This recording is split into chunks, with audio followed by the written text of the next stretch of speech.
Hello guys! Welcome muli sa akin channel. Ngayon, tuturo ko sa inyo yung pinaka-basic lang sa Kinemaster. Tuturo ko sa inyo kung paano ba siya gamitin. Napakasimple lang. Eto, paano gawin natin ha? Mag-add ka lang ng video. Yan. Kunin natin yung una. Kasi ito yung parang comfortable sa desktop. Lalo na sa YouTube channel, sa YouTube natin, YouTube video natin. Kaya yung comfortable na yan. And then, unang basic na gagawin natin, kung kukuha tayo ng video, yung na-video natin o na-record natin, para yun ang i-edit natin, di ba? Nakalag dyan sa media source. And then, mayroon ako sample na video dito. Ito yung about do sa paglalaro ko ng Mobile Legends. Yan. Hindi sa screen, hindi sa screen recording ko siya. Click ko lang siya. Yan. And then, okay. Yan. Sa paggawa ng video, lalo na example, gumagawa ka ng video about sa gaming.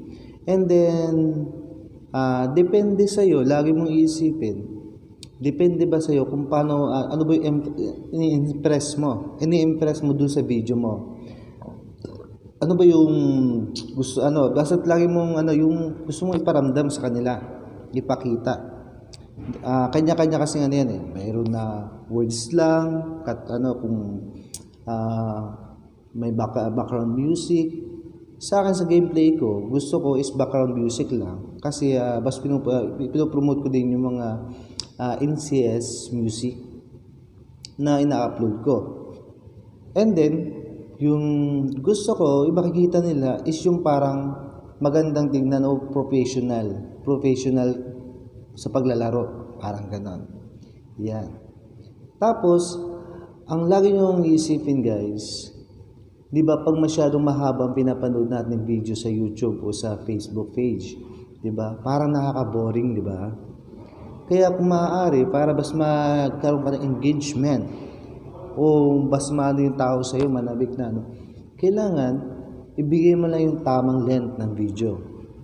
5 minutes to 10 minutes. Diba? Kung more than 12 minutes, more than 10 minutes na, diba? Parang nasyado ng matagal. Para ituulin na ka-target nyo. Kung paano nyo ma-impress yung mga tao, paano nila magaganahan sila manood. Hindi na yung maraming paligoy-ligoy. Kailangan itutok mo sa nila agad kung ano yung kailangan nilang malaman doon sa video na yan.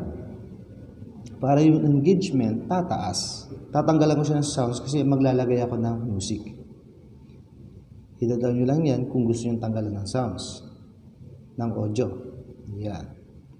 And then, sa bilis naman, gusto ko kasi na medyo mabilis na yung mabilis kasi pag play natin siya, mabagal, di ba? Gusto ko nang bilisan yun gusto ko siyang bilisan para lalo kong ma-minimize. Same lang din naman ang mangyayari. Makikita din naman ang movement ng mga karakter. Pupunta lang ako sa speed, yan. And then, dadagdagan ko ng 1.5. Yang bilis na yan is okay na. Yan ang standard ko para makita natin yung play. Pag pinanood natin, yan. Di ba? And then, ikakat ko na yung version, yung mga na hindi ko naman na kailangan. Example ito, no need ko na ipakita yan. Ang gusto ko dito ipakita is mga movement na ginawa ni Busyong. Yan guys. Ilalagay ko lang doon yung movement niya na kung saan siya nakakapatay, di ba? And then, kapag kung kinakat ko yung video, i-click nyo lang yan, and then pupunta lang kayo dito sa cut, dito sa scissor na to, yan. And then, kung gusto nyo siyang hatiin lang sa gitna, i-split lang siya.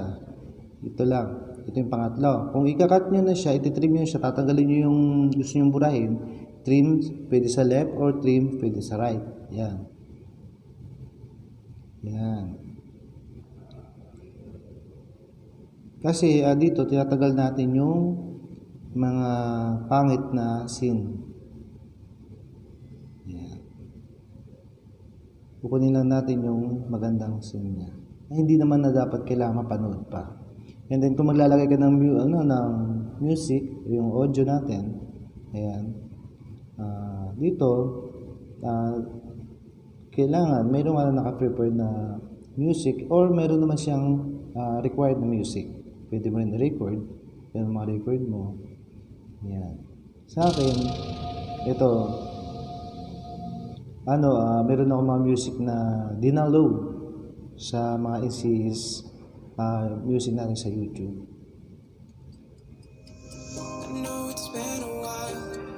Yan. Sample yan. And then, click mo lang yung click mo lang yung add para pumasok siya. And then, okay. Yan. And then, yun na. Ika-cut mo na lang siya. I-clear mo na lang yung excess na song. Punta ka rin dito sa baba. Trim. Yan. Yan doon. Yan. Yan. And then, pag i-export natin siya, guys, click mo lang yan. And then, marami siyang option dito na mayroon siyang full HD or HD lang. Sa akin, ginagamit ko yung HD lang. Okay na to para kaya naman, hindi siya mabigat.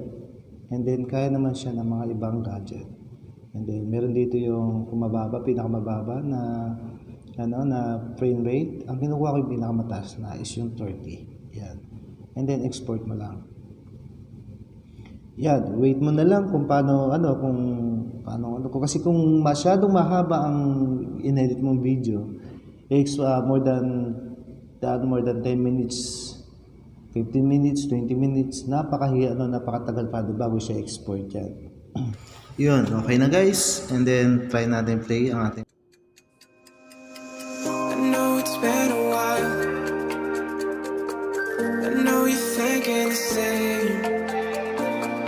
I've been feeling like a moment can't go to waste. I let go of your name, girl. I figured that was it. I stopped playing your game, girl. Yeah, I thought I could quit. I'm all up in my head. I'm sorry for what I did. Wish I could have it unsaid.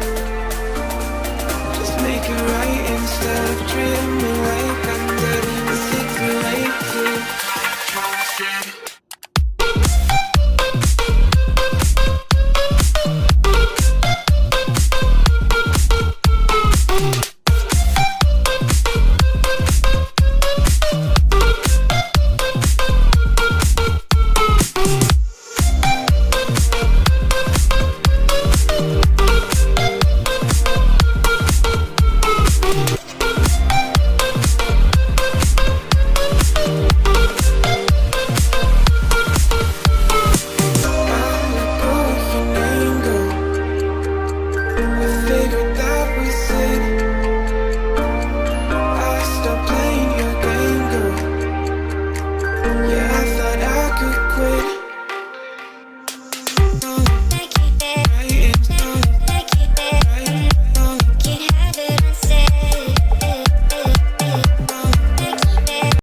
Okay guys, sana may natutunan kayo.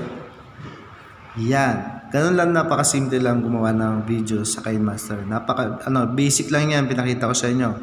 Basta itong maganda natutunan nyo kung paano nyo ba i-compress yung video na may pa-impress yung tao na dapat na makita lang nila is yung talagang kapanapanabik or yung pinaka-full content, yung content mo na. Diba? Mas madaling ma-engage yung tao doon at di sila boring panoorin. Diba? Ganun lang guys.